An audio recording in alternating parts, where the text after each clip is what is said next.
नमस्कार दोस्तों current affairs की श्रृंखला के अंतर्गत हम लोग अंतर्राष्ट्रीय घटनाक्रम पढ़ रहे हैं और अंतर्राष्ट्रीय घटनाक्रम के अंतर्गत ये चौथा वीडियो है।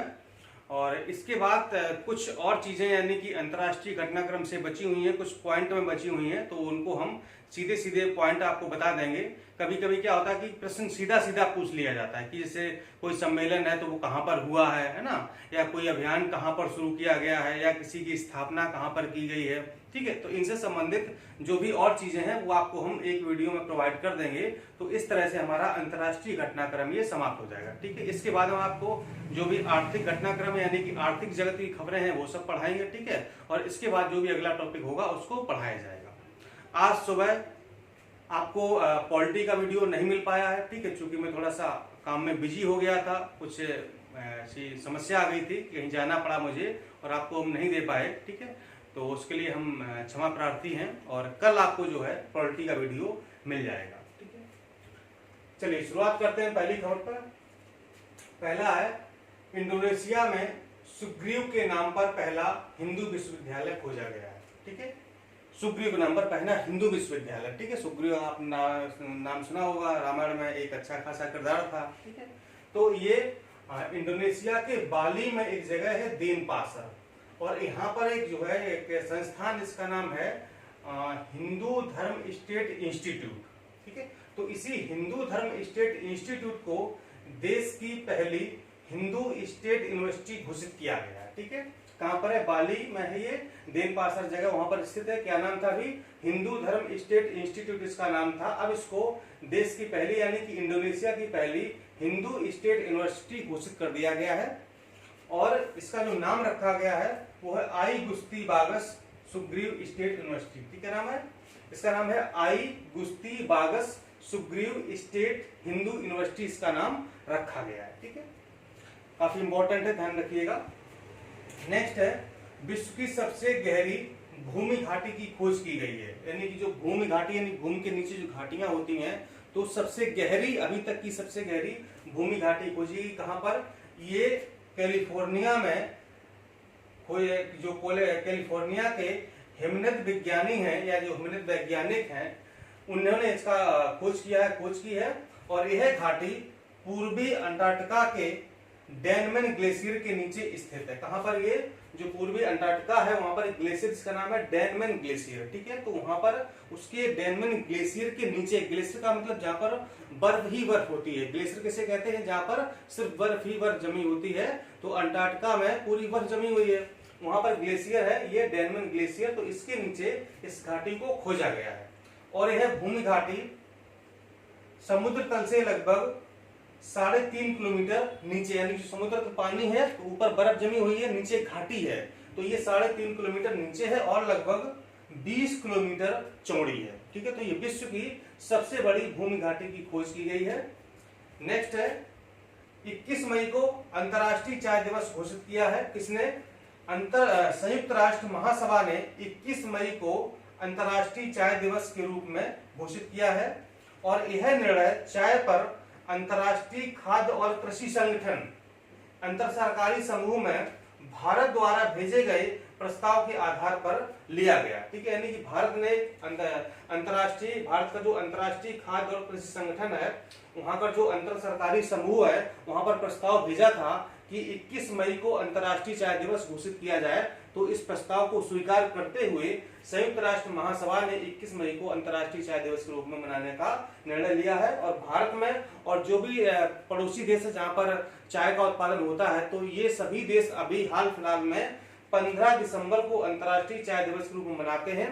हालांकि ये ऑफिशियल नहीं है, ये अंतर्राष्ट्रीय नहीं, लेकिन अब 21 मई अंतर्राष्ट्रीय चाय दिवस घोषित हो गया है।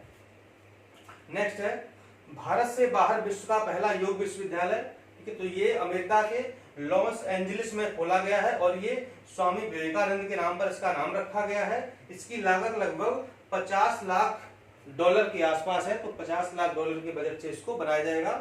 ये विश्व का पहला विश्वविद्यालय जो कि भारत के बाहर स्थित होगा, अमेरिका के लॉस एंजलिस में।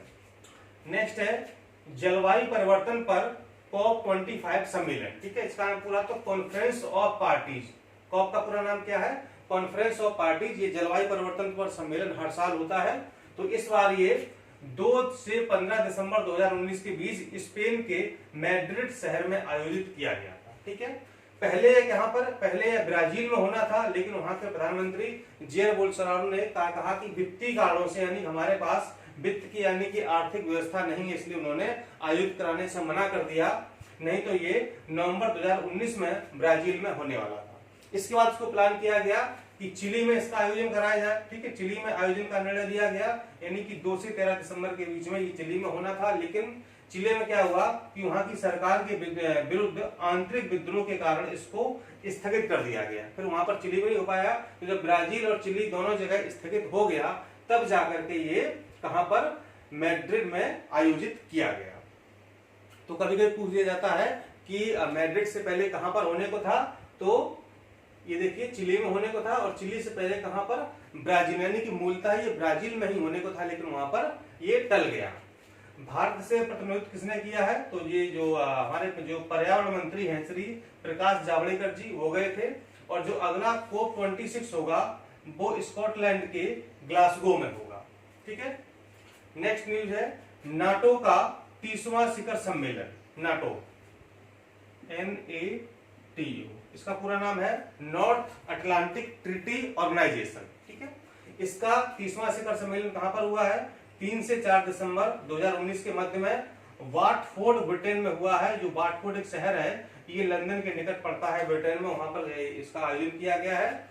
और ये आयोजन इसकी स्थापना की 70वीं वर्षगांठ के उपलक्ष्य में किया गया है। और इसको मेजबान प्रधानमंत्री थे, वो थे बोरिस जॉनसन, यानी कि ब्रिटेन के प्रधानमंत्री, वो मेजबान प्रधानमंत्री थे। और नाटो में अभी तक 29 सदस्य हुआ करते थे, लेकिन इसका 30वां सदस्य भी बन गया है नॉर्थ मैसेडोनिया, इसका 30वां सदस्य बन गया है। 2020 में इसको पूर्ण सदस्य का दर्जा प्राप्त हो जाएगा। और इस सम्मेलन में नॉर्थ मैसेडोनिया के प्रधानमंत्री भी शामिल हुए थे। ठीक है, और इसके जो महासचिव हैं वो हैं जेंस स्टोल्टेनबर्ग। नाटो के जो वर्तमान महासचिव वो हैं जेंस स्टोल्टेनबर्ग। नेक्स्ट आइए, पाकिस्तान में राष्ट्रीय आपातकाल की घोषणा कर दी गई। आपको पता है कि जो टिड्डियों का आतंक चल रहा है, तो टिड्डियों के आतंक के कारण फसलों में हो रही बर्बादी से निपटने के लिए फरवरी 2020 में पाकिस्तान के प्रधानमंत्री ने राष्ट्रीय आपातकाल लागू करने की घोषणा कर दी थी। हाल ही में 16 से 21 फरवरी के बीच FATF यानी कि फाइनेंशियल एक्शन टास्क फोर्स, ये अलग न्यूज है और ये अलग है। FATF का फुल फॉर्म क्या है, फाइनेंशियल एक्शन टास्क फोर्स की बैठक हुई है। कहां पर, पेरिस में हुई है, फ्रांस के पेरिस में हुई है। 16 से 21 फरवरी 2020 के मध्य हुई है। क्या निर्णय लिया गया है कि पाकिस्तान को ग्रे सूची में रखने का निर्णय लिया गया है। कब तक, जून 2020 तक पाकिस्तान को ग्रे सूची में रखने का निर्णय लिया गया है। क्योंकि आपको पता है कि जो आतंकवादी गतिविधियां हैं, जो आतंकवादी फंडिंग है, तो उस पर पाकिस्तान सही तरीके से रोक नहीं लगा पा रहा है। तो इन चीजों को ध्यान में रखते हुए FATF ने इसको जून 2020 तक ग्रे सूची में रखने का निर्णय लिया।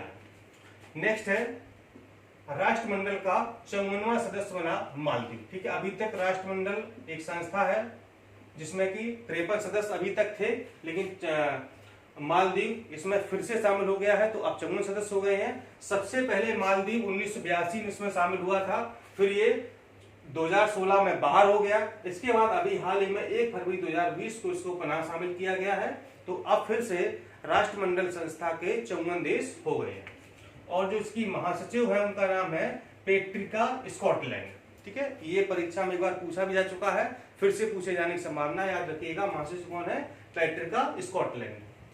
नेक्स्ट है हेनले पासपोर्ट इंडेक्स। ठीक है, ये हर साल जारी की जाती है और इसमें जो विश्व का सबसे शक्तिशाली पासपोर्ट है वो है जापान का। ठीक है, यानी कि इसमें ये सूचकांक में इंडेक्स में बताया जाता है कि किस देश का पासपोर्ट सबसे शक्तिशाली है, सबसे मजबूत है। तो जापान का पासपोर्ट सबसे शक्तिशाली है और जापान के नागरिक विश्व के 191 देशों में बिना वीजा के जा सकते हैं या भ्रमण कर सकते हैं। ठीक है, बिना वीजा के पासपोर्ट होना ही चाहिए, बिना वीजा के जा सकते हैं।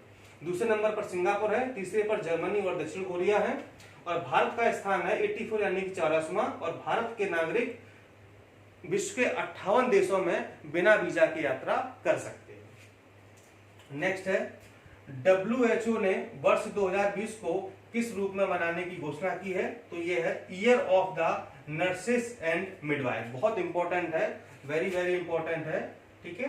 तो WHO वर्ष 2020 को किस रूप में मनाएगा, year of the nurses and midwife के रूप में।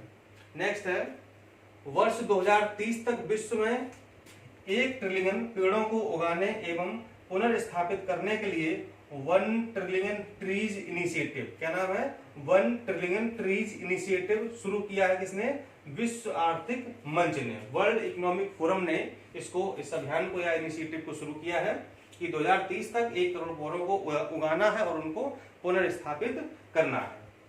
नेक्स्ट है विश्व आर्द्रभूमि दिवस, ठीक है, ये 2 फरवरी को मनाया जाता है, इस बार 2 फरवरी को मनाया गया है और इसकी जो थीम थी या विषय था वो था आर्द्रभूमि और जैव विविधता। बहुत इंपॉर्टेंट है, वर्ल्ड वेटलैंड डे, तो इसकी थीम थी आर्द्रभूमि और जैव विविधता, पूछा जाता परीक्षा में ये।